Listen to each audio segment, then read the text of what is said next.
When a little becomes a lot, I am a walking, maybe hobbling and limping a bit, illustration of when a little becomes a lot, because there's a little teeny tiny group of fibers in my right calf that decided to, cause a mutiny and rebel here, and they've completely derailed my life. A little has become a lot for me. And boy, do I wish that I had this cool extreme sports story to tell you. I wish I could tell you that Pastor Mike and I were out learning to surf, or we were bungee jumping off of some cool bridge somewhere. Nope, walking down the stairs. Walking down the stairs. I'm gonna be 60 this year. Is that what I have to look forward to? Walking down the stairs? And sadly, this was only a couple days after women's retreat, if you can believe it. 13 weeks ago today, the Charlie horse grabbed the back of my leg, and I have not been quite the same since then. If you had told me that I would be standing or sitting instead of standing right now, I would have said, no way. Surely I'll be better in 13 weeks, but here we are. So a little does become a lot at times. Hey, do you guys remember this? This little group of cells? Yeah, this little group of cells, it became a whole lot because it shut down the entire world. That little group of cells was COVID, right? That little thing did a lot. How about this guy? Do you know what this one is? Yeah, if you do not think that something little can make a huge difference, you do not know what an ankle-biting mosquito can do. Because for the uninitiated here, if I was to put you in an enclosed room with that thing, this is what you'd look like a few hours later. They just keep going and going and going.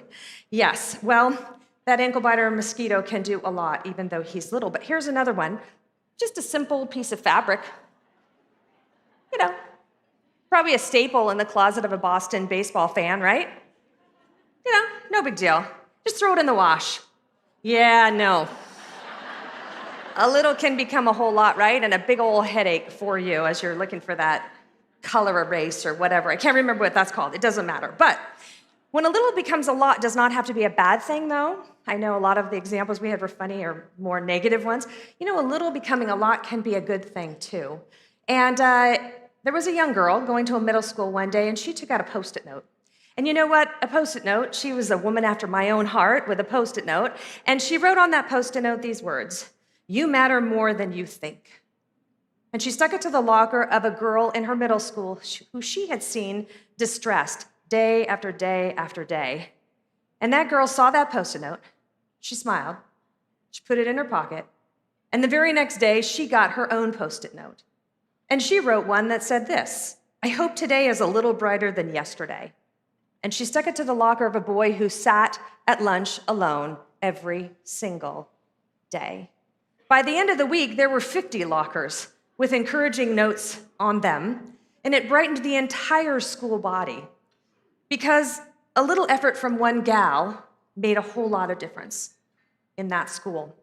It's a great story, but what if a person's little was combined with God's big? What kind of a lot could we accomplish then? Well, the Bible has a story about that. Some of you might have guessed it.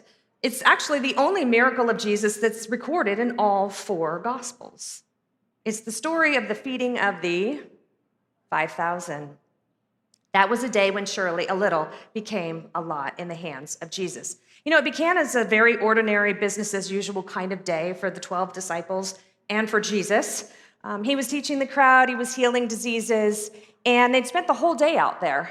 And then it was about time for them to head home, and Jesus was a little bit concerned because he thought, they might not do very well walking home. It's been a really long day, and they haven't had anything to eat. We should get them something to eat. So he turned to Philip, and Philip was a local guy who knew the area, was from that town, and he was also a fiscally minded guy. And so Jesus said, "I want you to go find them some food." And frankly, Philip was like, "What? Yikes, it's going to take half of a year's wages for us to feed all these people." And at that point, Andrew walked up. And Andrew, as he was known to do, brought someone with him who wanted to meet Jesus. This time it was a little boy who had a sack lunch that he was willing to share. And in John 6:9, Andrew said this, "There's a boy here who has 5 barley loaves and 2 fish, but what are they for so many?" Now, these loaves were not baguettes.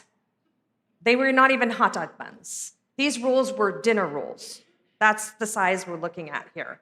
And they were made of barley, the Bible tells us, and barley was the grain of the poorest of the poor in this society. And so this was probably this boy's only food that day, maybe even for the next day. And a normal portion for a person at that time would have been 3 dinner roll size loaves. Now, he also has 2 fish.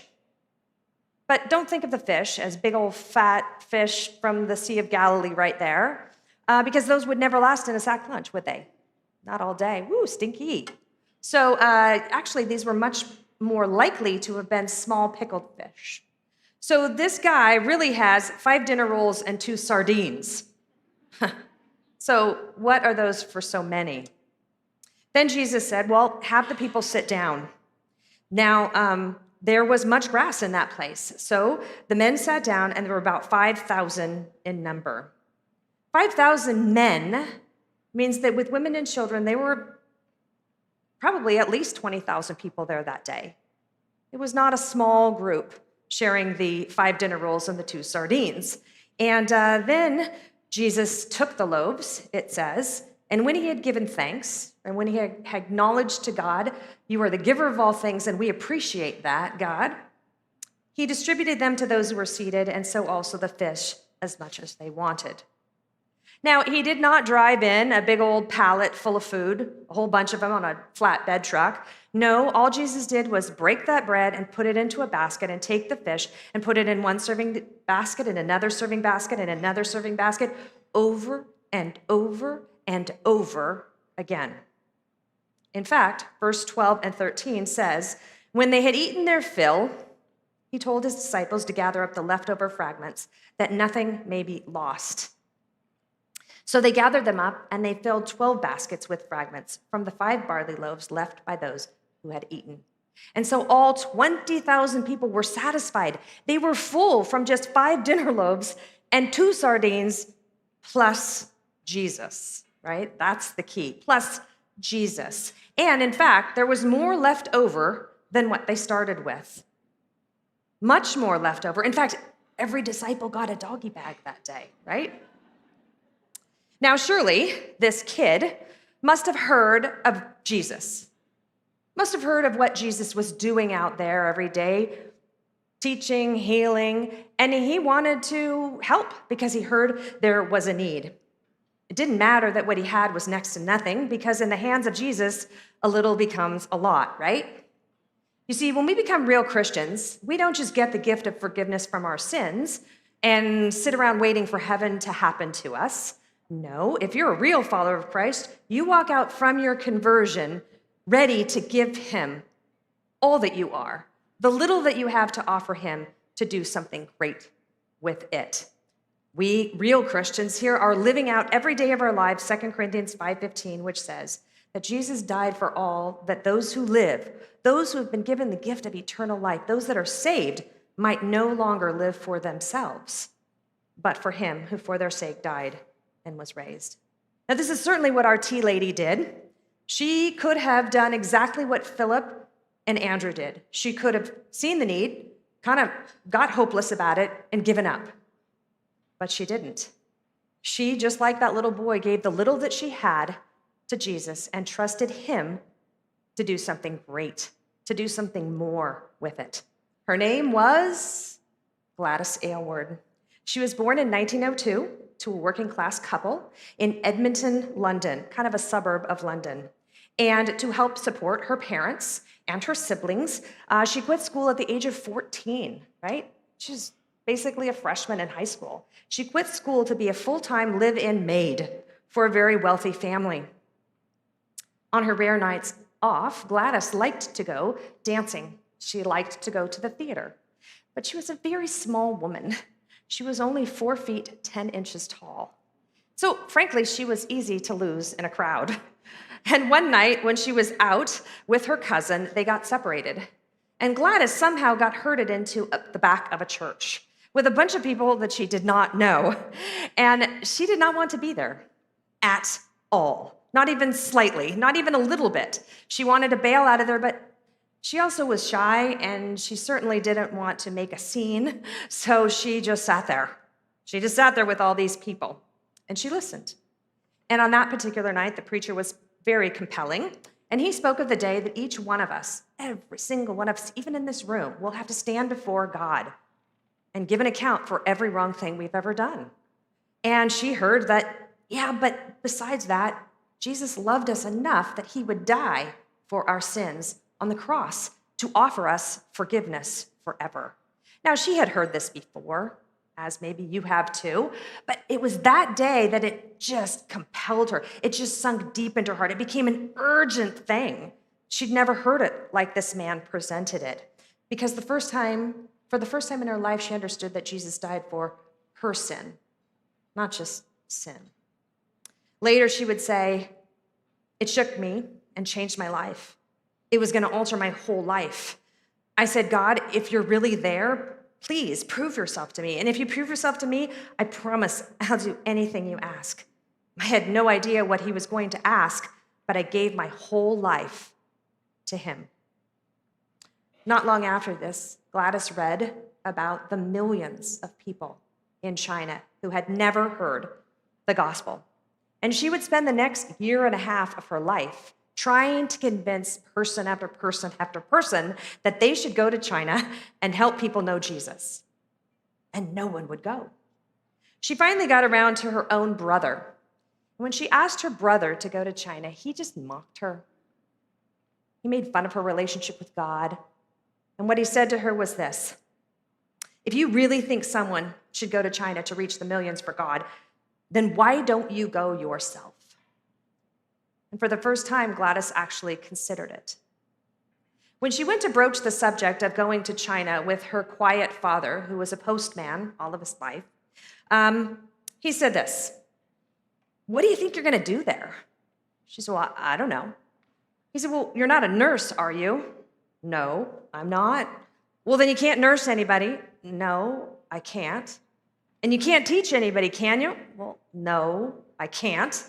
And then her dad just got upset. And he walked out, kind of stormed out. And he said, "Well, then go on, get out. All you can do is talk." Gladys, she wept. She prayed to God. She said, "Oh, Lord, my dad said talk. All right, then. That's it. I'll talk, and I'll talk, and I'll talk. And I'll keep on talking for you." So in 1930, at 28 years old, she signed up to go to the China Inland Mission. She applied there for a one-year Bible school education. CIM, or China Inland Mission, was founded by a man named Hudson Taylor. Hudson Taylor had founded this organization in hopes of reaching the millions of people in China who didn't know about Jesus. He was hoping to motivate people to pray, to trust God, and to just go. And Gladys was ready to just go. Now, her time at China Inland Mission School was spent on classes. It was spent on studying and learning the Bible. It was spent on teaching Sunday school and serving, and it was also spent learning about the difficulties of living in China. Now, Gladys excelled at all the serving stuff while she was at CIM. She was great at teaching Sunday school. She was great at street evangelism. She did a wonderful job at everything that was serving. She just could not get the academics down. She failed every class. She failed even her Bible classes. But the worst of all, the toughest challenge of all, was learning Chinese. At the end of 3 months, in fact, into a one-year program, the director of the school called her in to his office. And he very kindly but firmly told her she was never going to be a missionary, ever. Whew, that was her nightmare come true. He said she was too old to learn this most difficult of languages, and that it would be a waste of the mission's time and her life if she was to continue on in this pursuit. Of course, as you can imagine, Gladys was devastated. But Gladys would also not take no for an answer. She was a spunky little thing, and in her Bible study, as she was going through the Bible, she came across the story of Abraham. In Genesis 12, it says that God told him to go from his country, his kindred, his father's house, to a land that God would show him. And God said, I will make your name great and you will be a blessing. And Gladys thought, wow, here is a man who left everything. He left his home, he left his people, he left his security to go to a strange place just because God told him to. Maybe God is asking me to do the same thing. Then she got farther in her Bible and she came across the story of Moses.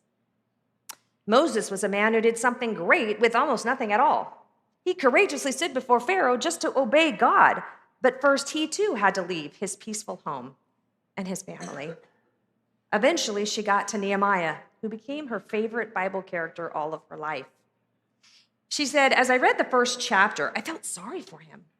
I understood why he wept when he heard of the problems in Jerusalem and could do nothing about them. He was a cupbearer. He was kind of like a servant, a house servant. He was kind of like a butler. He was a lot like me and had to obey his employer. But then when I got to the second chapter in Nehemiah, it said, but he did go. And I shouted for joy, and I thought, he went in spite of everything. And a voice inside me said, Gladys, is Nehemiah's God your God? Well, of course he is. Well, then do what Nehemiah did and go. But I'm not Nehemiah, she said. No, he said, but I am Nehemiah's God. And that settled it for Gladys, and she felt like those were her marching orders from the Lord. She was going to go. It was at this point that she famously sat down and laid out everything that she had, and she said, oh God, here's my Bible, here's my money, here's me, use me, God. And so without any support, no missions organization behind her, she began to plan her own trip to China to move there forever. And first, she had to go to a travel agent and figure this out. So she went to the local travel agent and she set up basically a payment plan in order to buy a ticket to China.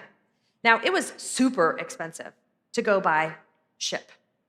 It was 90 pounds of English money, over $100. Now, Gladys knew she was never going to be able to earn that much money in the 1930s, so she said, surely there must be a cheaper way. And the man replied, well, yes, there is, if you don't mind arriving dead, that is. The dangerous but much cheaper option was to go by train. But that was to be going by train from Europe to Russia to Siberia to northern China. Look at that. That is incredible, that route that she took. It was much cheaper, but she would be going through an active war zone. And this ticket was a third-class ticket, and it cost only 45 pounds of English money. It was still an awful lot, but Gladys put down a payment, whatever she had that day, and she just decided she would come back every time she had some more, and she would put more down on this ticket. Well, God was at work, and he provided most of this money, but he did provide it almost exclusively through her own hard work. She was a maid by day, and she served at lavish, fancy parties at night. But then she also began to sell the things that she had in order to add to her ticket. Like the day that she went to the Woolworth, kind of like Target, maybe more like Walmart. But she was digging through a bin of shoes, and she found some shoes in her size, and they were 3 cents. She's like, awesome. She found 2 shoes in her size, and they were 3 cents. And that was great. The only problem is they were 2 left shoes. Well, she sold her fancy, comfortable leather shoes to get more money for her ticket, and she bought those 2 left shoes for 3 cents. And the story is that she wore them far into her ministry in China. 2 left shoes, day in and day out. Now, Gladys also knew that crossing an ocean did not make her a missionary if she wasn't one here already. So she quite often went to a place called Speaker's Corner at the local park, and she began to proclaim the gospel. People heckled her, they interrupted her, they threw things at her, but she knew she would get it far worse in China, so she just kept coming back. Gladys earned her entire trip to China in less than 1 year, even though she had planned for 3. And she saw this as the gracious gift of the Lord that he had given her 2 extra years to serve him. Now, the problem of where to go in China, hey, let's just go to China and share the gospel with people. Now, the problem of where to go ended up being solved when she heard of a 73-year-old Scottish missionary who was a widow and all alone out there and was looking for an assistant. And this woman said she would take her on if she could get there. Her name was Mrs. Jeannie Lawson.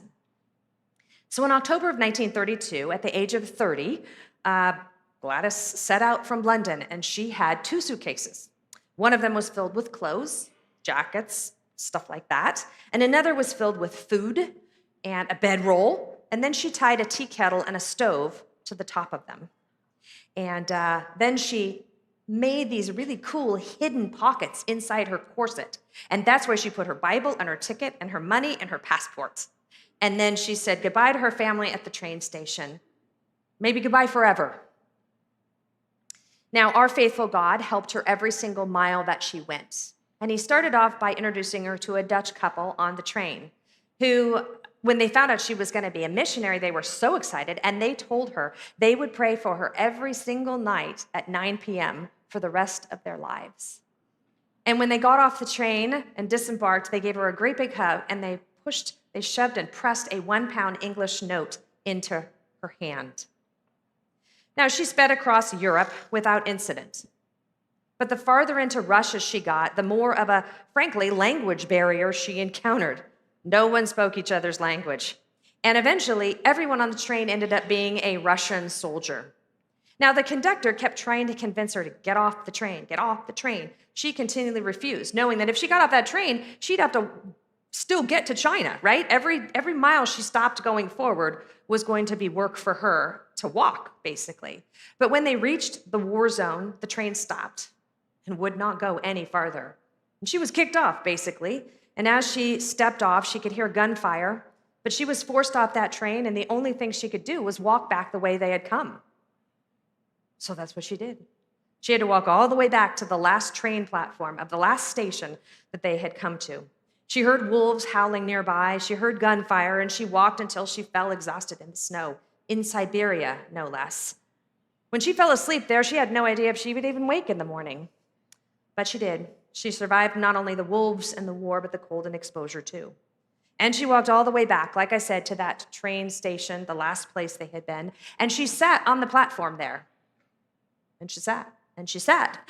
And day turned into night, and she slept on her suitcases on the platform. She woke in the morning covered with snow, and she just kept sitting until finally the local police came and took her off and tried but failed to interrogate her. Now, her passport said she was a missionary, but they were sure that it said machinist, and they were so glad because we could always use more machinists in Russia. They were very happy with that. As they were interrogating her, a picture of her brother fell out of her stuff. And it was a picture of him in a really fancy, bright, colorful British band uniform. And they thought, ooh, she's important. So they put her under house arrest at the local hotel instead of taking her to the town jail. A little step up. Not much, though. The hotel clerk immediately took her passport from her. And as she made her way to her room, a young girl stepped out of the shadows and said, "Get your passport back and go with the old man who comes to your room at midnight. Because if you don't leave now, you'll never get away." You know, of course, she's totally freaked out, as we would be too. Completely freaked out. She didn't know what to do, and it was scary. It wasn't but a few minutes later, the hotel clerk knocked on her door and was swinging her passport back and forth in his hands. And he said, "I'm in charge here. I can do anything I want." And he tried to exchange that passport for sex. And she grabbed the passport out of his hand, she threw it back in her room, and she stood her ground, all 4'10" of her. And she said this, "God is here. You touch me and you see. He has put a barrier between you and me. Now go." And he did. Eventually, there was a tap, tap, tap at her door. And she followed the old man because, frankly, she didn't know what else to do. She saw that the occupation in her passport had already been changed. It no longer said missionary, it now said machinist. She knew she was in big trouble. So she followed the old man, and he took her to a fishing boat. But as she was climbing onto the fishing boat, she got grabbed by a couple Russian soldiers. They would only let her go when she handed them the 1-pound English note that the Dutch couple had given her on the train. And of course, you see that God supplied for her again and again and again. Well, the captain kindly hid her on that ship, and he brought her to Japan. Then she took another ship to China, and then a bus, then a train, and finally a mule to Yangchen, which is south of what is now Beijing, in the mountains. It had taken her almost 6 weeks to get there from London. When Gladys finally arrived on Chinese soil, she knew that God had prepared her for this day. You see, the story is told that her greatest heartache as a child was that all the girls had long, beautiful golden hair, and her hair was straight and black, and that everybody else continued to grow, and she stopped. But see, once she landed in China, she realized that all of them had black hair and none of them had continued to grow, just like her. And that God had prepared these people just for her.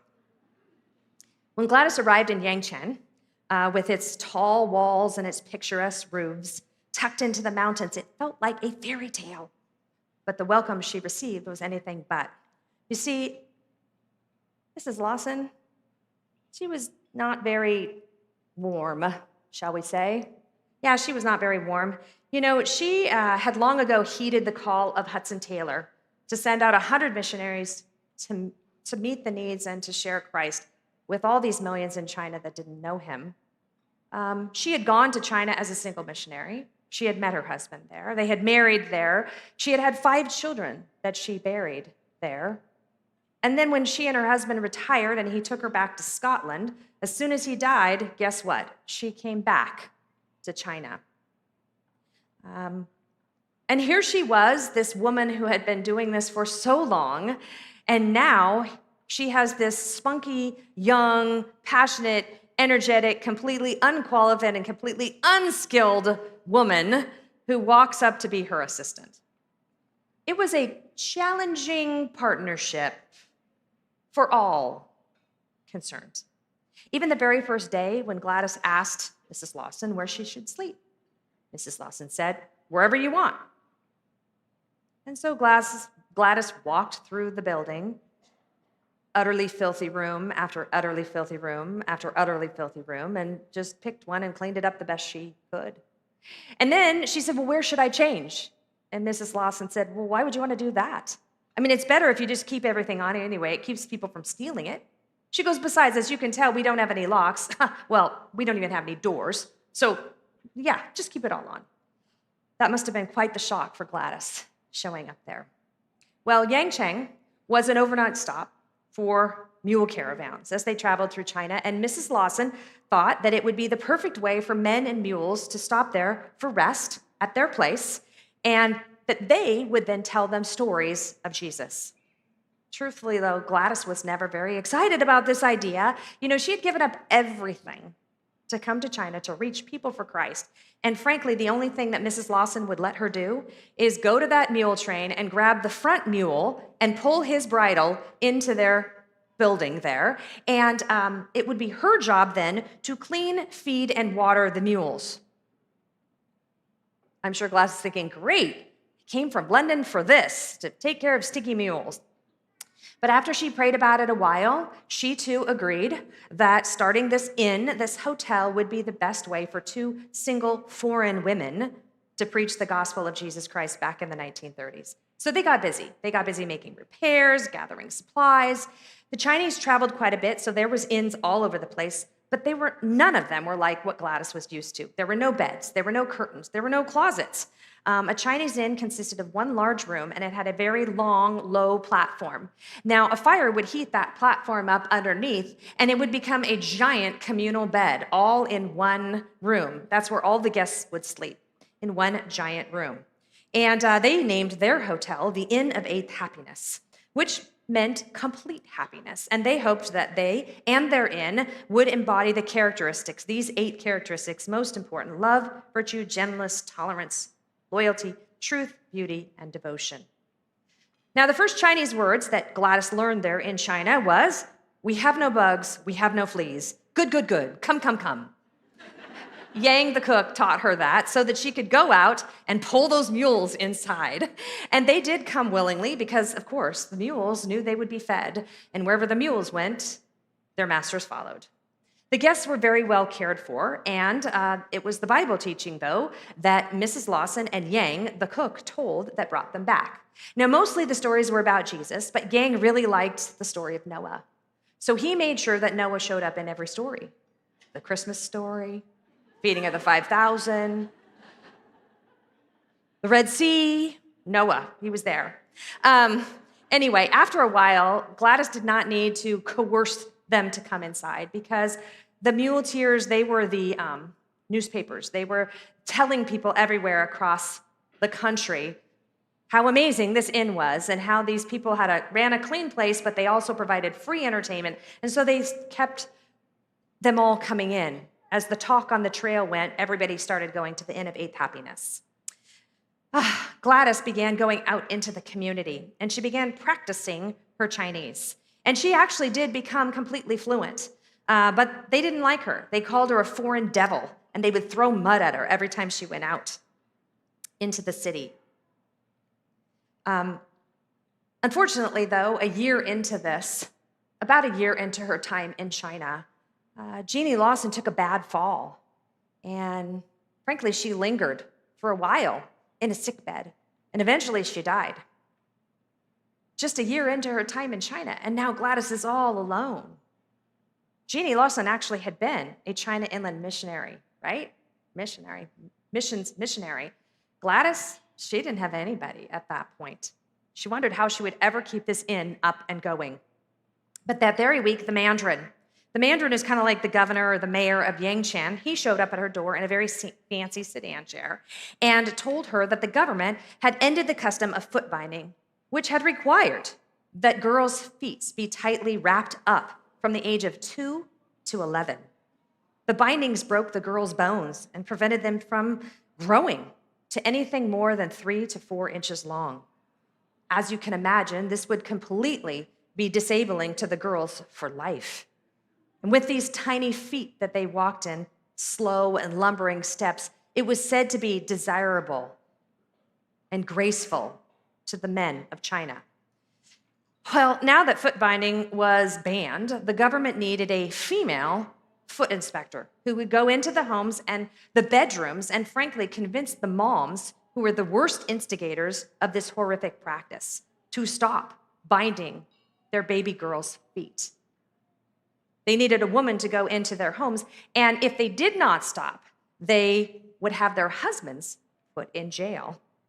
Now, ironically, they needed a woman who had her feet unbound to go and be the foot inspector so that you could travel easily. And the Mandarin thought that Gladys would be the perfect candidate because she had ginormous size 3 feet. But just because the law changed did not mean that the people did. And so many foot inspectors were thrown out of their villages and pelted with rocks and lots of other things. And so they told Gladys that they would give her pay, they would give her food, they would give her a mule, and they would give her 2 soldiers to travel around to all the villages with her. She did so not want to do this. She did not want to work for the Chinese government. This is a government position. She was like, no. But she wanted to share the gospel. So she made a deal with them. She said, I'll be your foot inspector if I can share the gospel everywhere I go. And they agreed. So Gladys and Jesus was ushered into every house in China. And as she talked to these moms and convinced them to take the wrappings off their girls' feet, she told them about Jesus. Because of her warmth, because of her care, because of her concern, because of her love, she built bridges, and people came to seek her out in the evenings after the foot inspecting was over.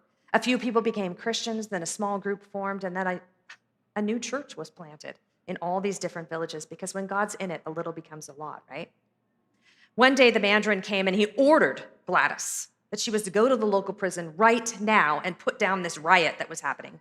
No one else was willing to go in, so he was willing to send her.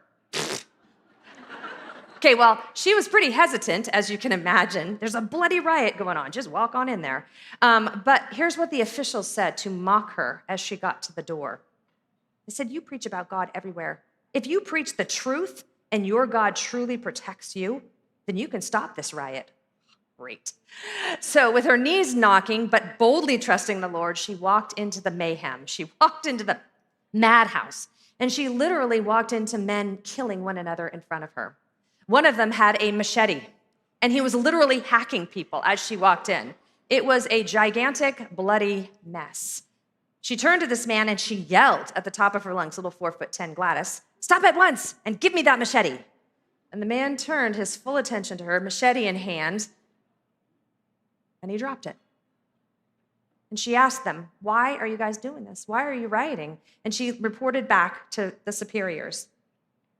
This is what she said: "These men, they have nothing to do. No wonder a small dispute sets off a riot. You have to give them work. And because you don't supply them with food, they have only what their relatives can afford to send. No wonder they fight over food. We need to set up looms where they can weave cloth and earn enough money to buy food."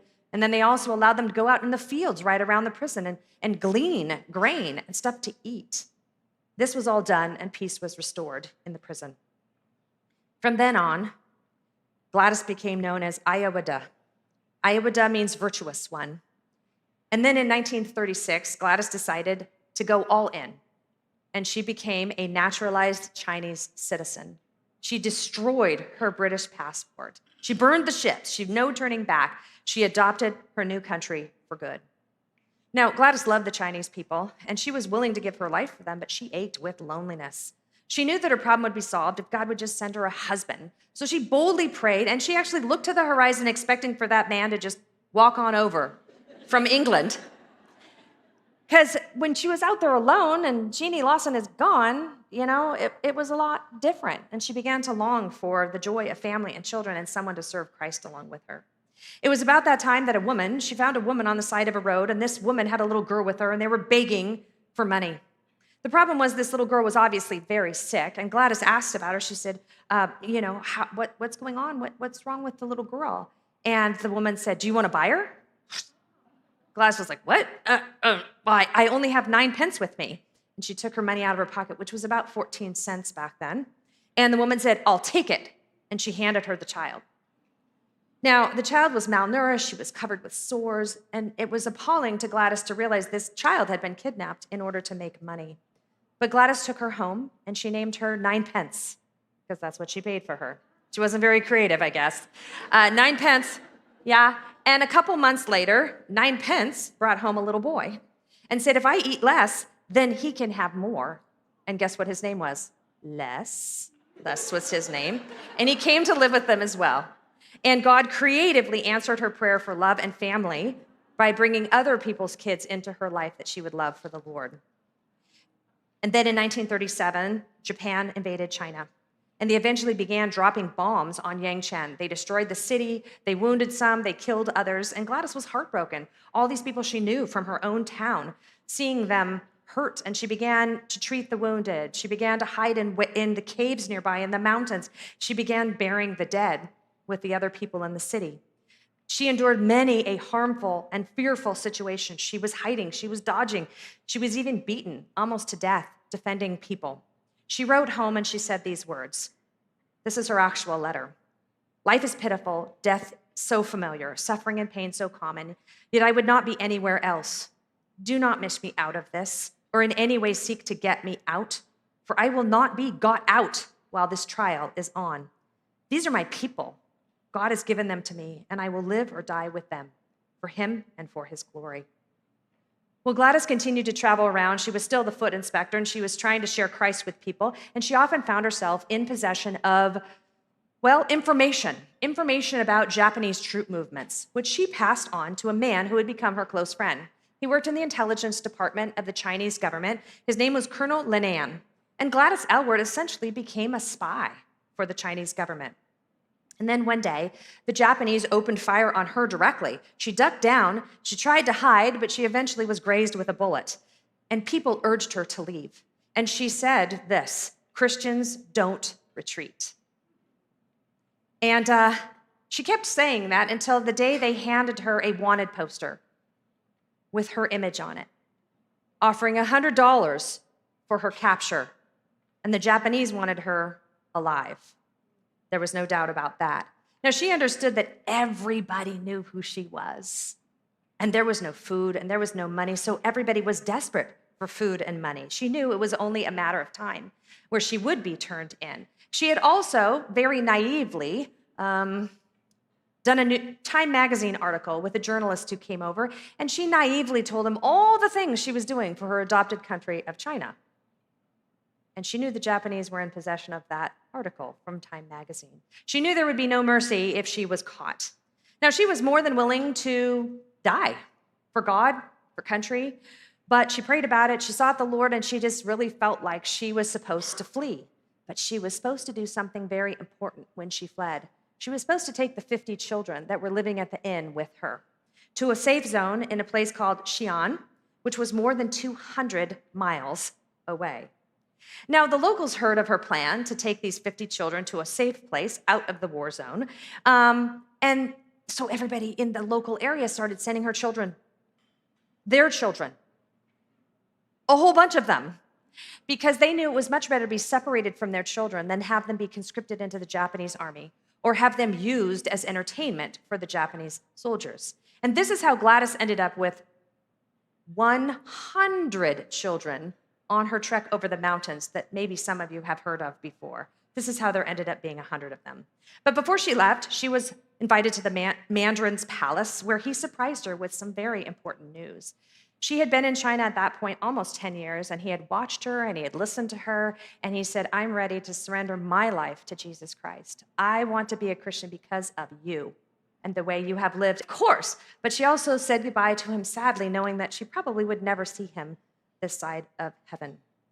And then she was off, trucking with these 100 kids over the mountains. They had to stay off the roads, by the way. They had to go just where there were no roads to try to get there because the Japanese troops, of course, were using the roads. So she went over the mountains. She was determined to get these mostly small children out of harm's way. So they hiked the mountains. They evaded the Japanese troops. They went days without food, without water. They endured extreme cold. They slept under the stars. They were tired. They were hungry. They were discouraged. But they finally made it to the Yellow River about 2 weeks into their travels, only to discover that there were no boats. There was no way to get across. And of course, they had been taken away. The boats had been taken away so that no Japanese troops could cross there. And they sat there. Gladys, the only adult on this trip, by the way, with 100 children, and they waited for a boat to come.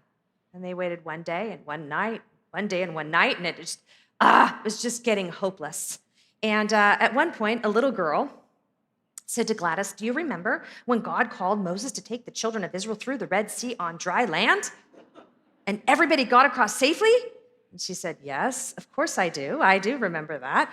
And the little girl said, well, why don't we go across like that? Now, poor Gladys, right? Imagine yourself. You got 2 or 3 kids. She has 100. They're not even hers. And no food, no adults, no water, no place to sleep but the rocks on the ground. And she was totally stressed out. She was also dirty. She was also sick, and she snapped.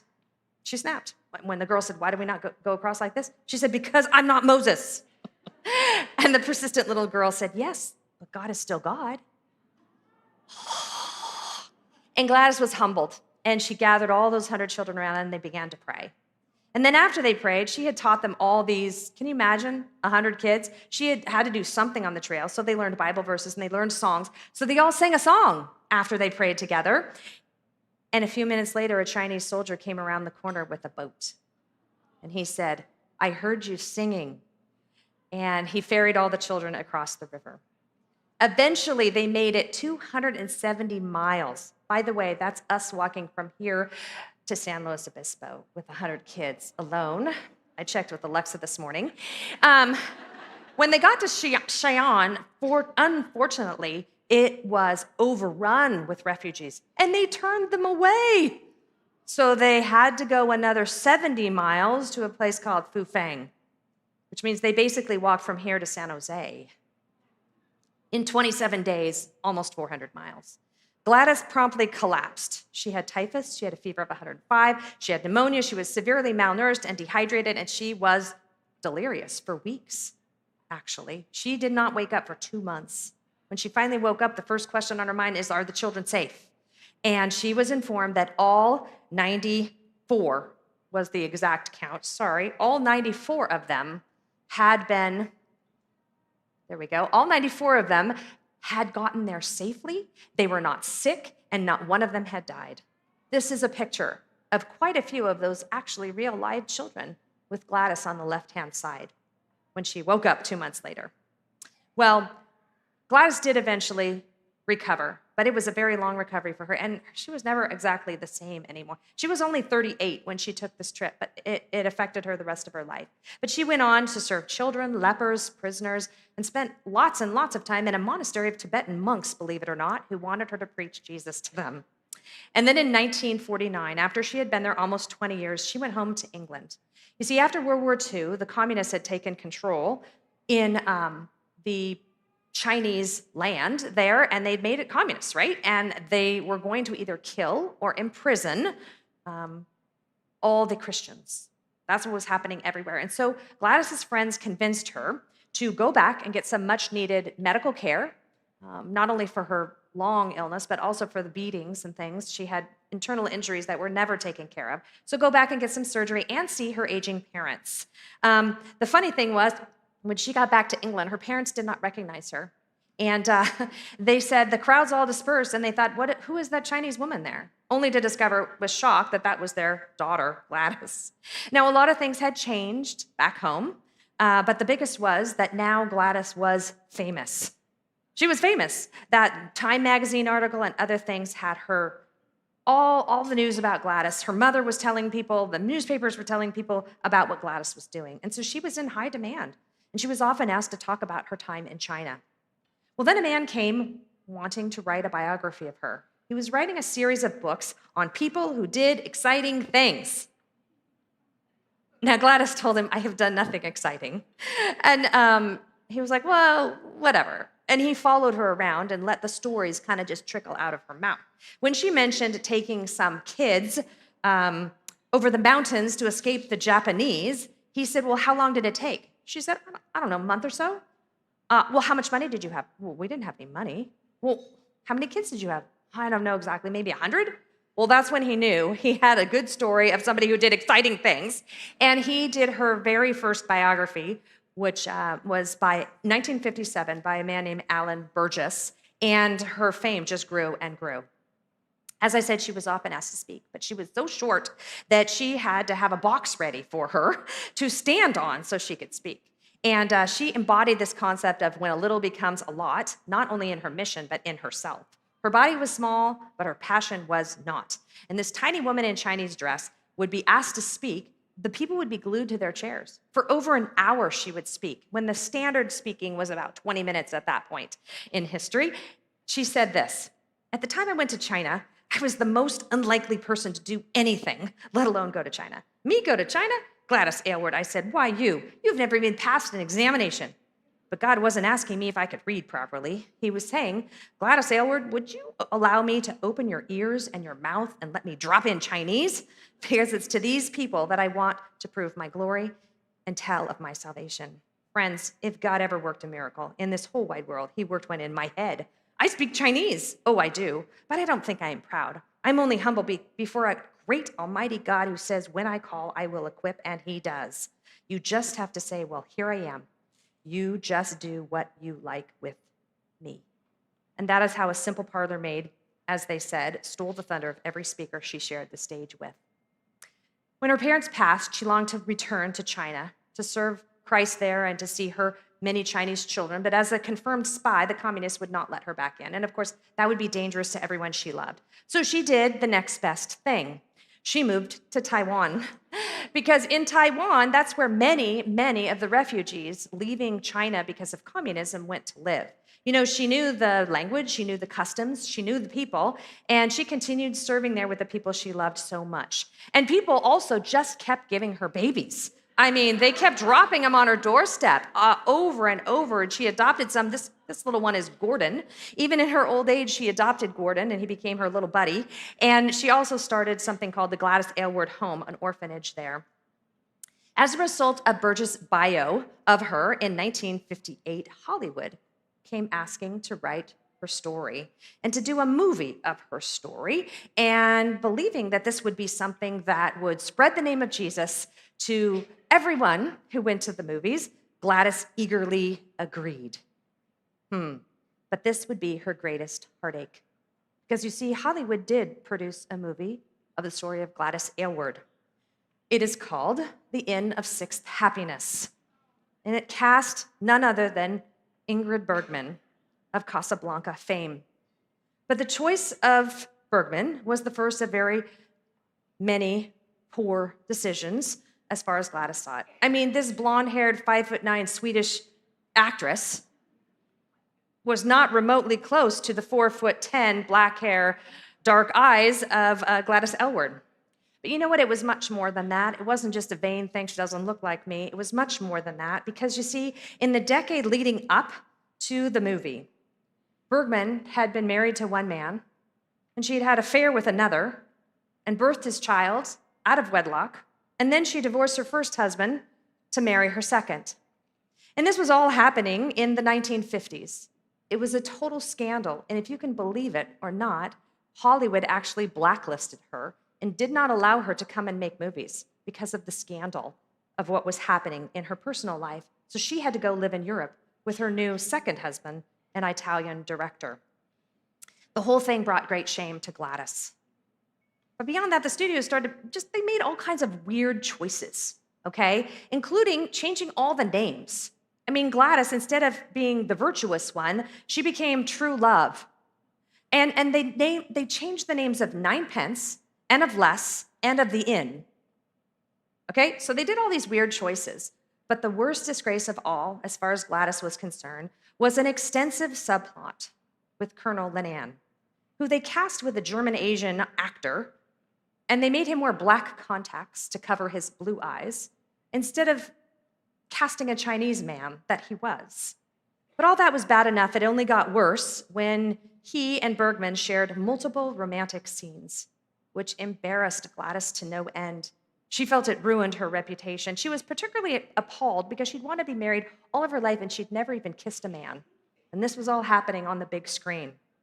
She would tell Elizabeth Elliot one day, a widow herself at that time, how she prayed for a man to come and share his life with her, and that she boldly asked God to, quote, send him out here and have him propose to me. But she finally concluded that God had called him and he never came. So you see, when the finale of the movie ended with her leaving her life of missions to live a life of love and ease with Colonel Linan, she was utterly humiliated. Now, some sources do say that they spoke of marriage, that they were engaged to be engaged, if you will. But in the end, she refused because loving God and serving the people of China was most important, and she needed a husband who felt the same way. Now, the film so upset her, but it did really well. It was critically acclaimed across the world. It actually received 7 nominations and 3 wins at the Golden Globes, the Oscars, and the British Academy of Film and Television Arts. But to set the record straight, she said, she wrote her own autobiography, a book entitled Little Woman, My Missionary Life in China, in which she never mentions the relationship she had with Colonel Linan at all. And then on May 14th, 1963, she got the shock of her life because she was summoned to London and surprised to be on a subject of a TV show called This Is Your Life. On this vintage reality show, for those people in the room that are a little older, that just went, ooh. This show was, it would take a subject through their life using the big red book. And then they would have people, family, friends, show up and talk about the person before a live studio audience. And in Gladys's case, this is actually her and Gordon there. In Gladys's case, they brought in missionaries, they brought in family members, and they even brought in some of her Chinese kids. After this, Gladys returned to Taiwan to serve Christ.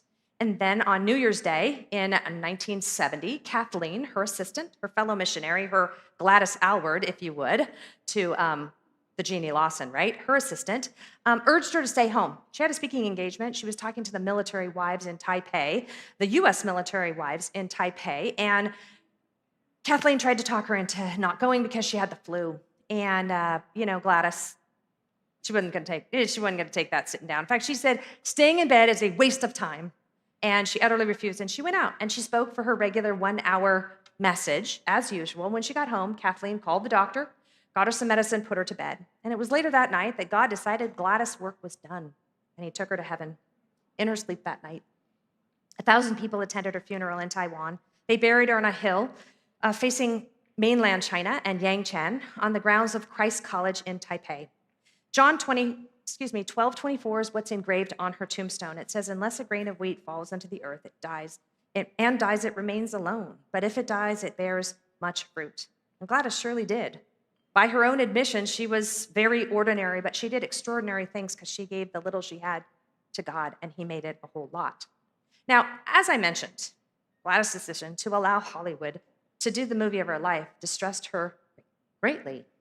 Her friends told her that no one who knew her actually believed what they portrayed on that screen. And they told her she should trust God to use that movie. And so she tried. She did. She tried. But she didn't actually live long enough to see what God would do because of it. I'm sure he used it in countless little ways, but he also used it in one big way. Because you see, Ingrid Bergman was so impacted by Gladys' life that years later, she traveled to Taiwan to have a visit with Gladys. The only problem was that Gladys died about 2 days before Ingrid Bergman showed up. And so Kathleen, her assistant, took her to that little room where Gladys lived with Gordon. And Ingrid Bergman, she got down on her knees and she wept. And she talked about and expressed her unworthiness to play this woman, Gladys Aylward, in the movies.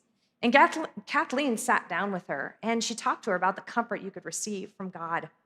She talked to her about the forgiveness you could have of all your sin and the promise that Gladys had. She knew where Gladys was. She knew Gladys was going to be with Christ because Gladys trusted God to forgive her sin. And if Ingrid Bergman did that, she too, if she turned from her old ways and followed Christ, she too would be saved. And she too would live with him. And you know what? She did it that very day. Gladys had trusted God with the end of sixth happiness. And that day, Ingrid Bergman, she repented of her sin. She humbled herself before God at Gladys' bedside, and she surrendered her life to Christ. At Gladys' memorial at Westminster Abbey, Mrs. Bergman spoke of the privilege of filming the end of sixth happiness. She told of the critical moment in Gladys' life when Gladys said, "Oh God, here's my Bible, here's my money, here's me, use me, God." And she followed it up. Ingrid Bergman followed it up with these words. She said, "Now I want to speak for myself because I too say, here's my Bible, here I am, use me, Lord." When Ingrid Bergman died about a decade later, we trust that her commitment to Christ was real. She died of breast cancer about 10 years after this. We trust that she was ushered into heaven just like Gladys was on her last breath because she was forgiven of her sin. Not because she did good things in this life, because she was forgiven of her sin. In fact, she had received all kinds of prestigious awards. She had 3 Oscars, Emmys, the Golden Globe, a Tony, but her most precious possession by far was eternal life that she received from Jesus Christ when she passed from death to life with him.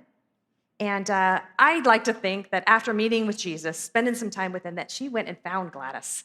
And she told Gladys about how that movie that brought her such disgrace was the thing that had saved her soul. Well, then 20 years ago, approximately, a fan of Gladys Aylward went to Yangcheng. They went to Yangcheng to see if there was any trace of Gladys Aylward anymore. Here is the old road where the mules used to come, and the inn is on this road. The inn of eighth happiness, was on this road. This man took half a day, and he had to talk to half a dozen locals to find anyone who knew where the inn of eighth happiness was located. And he found what is now called the Old Jesus Hall courtyard. This is the very entrance that Gladys would have dragged those mules through. And here is the inn inside that courtyard. Right now it's an apartment building. And remember, this is all in communist China. And just outside, there was a whole bunch of mule sheds that were found. And this man heard that there were many faithful Christians still there in Yangcheng.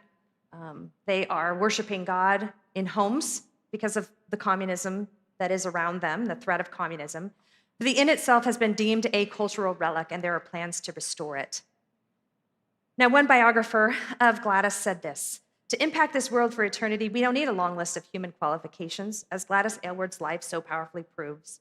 We simply need an immovable, unshakable, rock-solid faith in our amazing God." It sounds like when a little becomes a lot, doesn't it? Now, as I always do, I want to make sure that you have some resources to help you learn more about Gladys, should you want to. And we have many of these in our bookstore. The first one on the left is for the smallest, the youngest Compass people, the Compass kids, and it's called Gladys Aylward, Are You Going to Stop? This one is for sale right outside the door. To the right is the one I picked for the school-age kids, Gladys Aylward, the little woman with the big dreams. And I grabbed a bunch of images from both of those books, as you heard the story today. Then for teens and adults, many of you are familiar with the Christian Heroes Then and Now series. Gladys Aylward, The Adventure of a Lifetime, that's her title.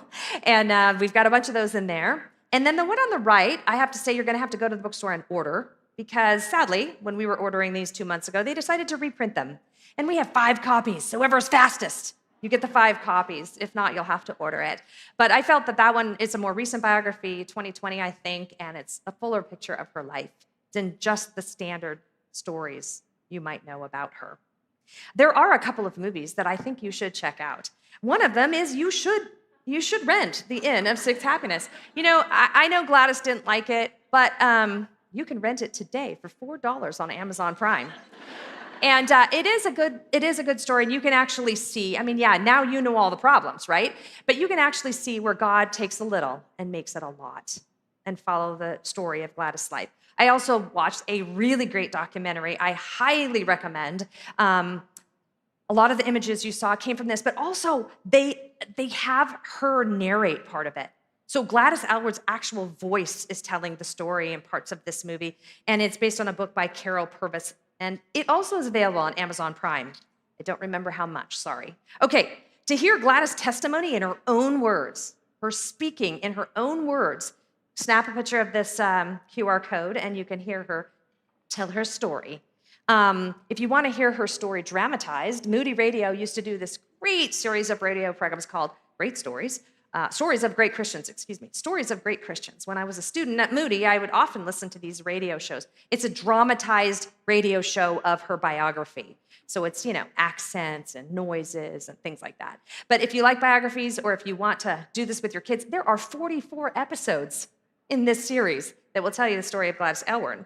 Or there is this one. Elizabeth Elliot actually tells Gladys Aylward's story on her radio show.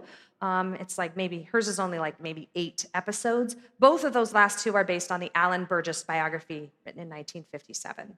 There are also a couple movies for kids. You can look these up, find them on YouTube, Honorable Histories, Gladys Aylward, and of course the Torchlighter series. Now, Gladys herself once said, "I wasn't God's first choice for what I've done in China. I don't know who it was.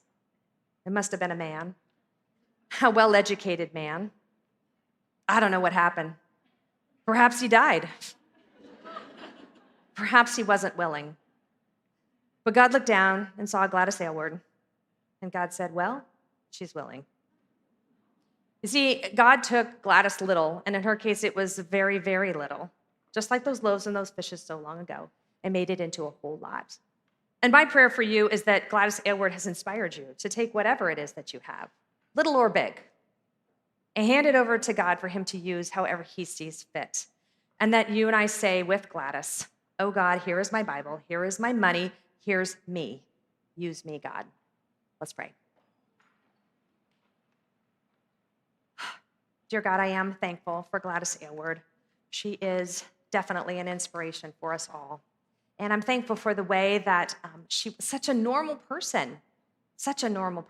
And yet you allowed her to have such great impact. So much more than I'm sure she could ever imagine doing when she first left the train in London and got on that train and went to China. So I'm so thankful for her life, because she proves to us that you don't have to be smart or famous or have a lot of money or even have a lot of gifts or smarts to do great things for you. And I do pray for our ladies here. I pray for our visitors that they would come back. They would come back and they would see us at another time in another ministry that we have here. And I do pray just, Lord, that you would use Gladys Aylward to inspire us all to give what little we have to you and watch you do something great with it. In Jesus' name, amen.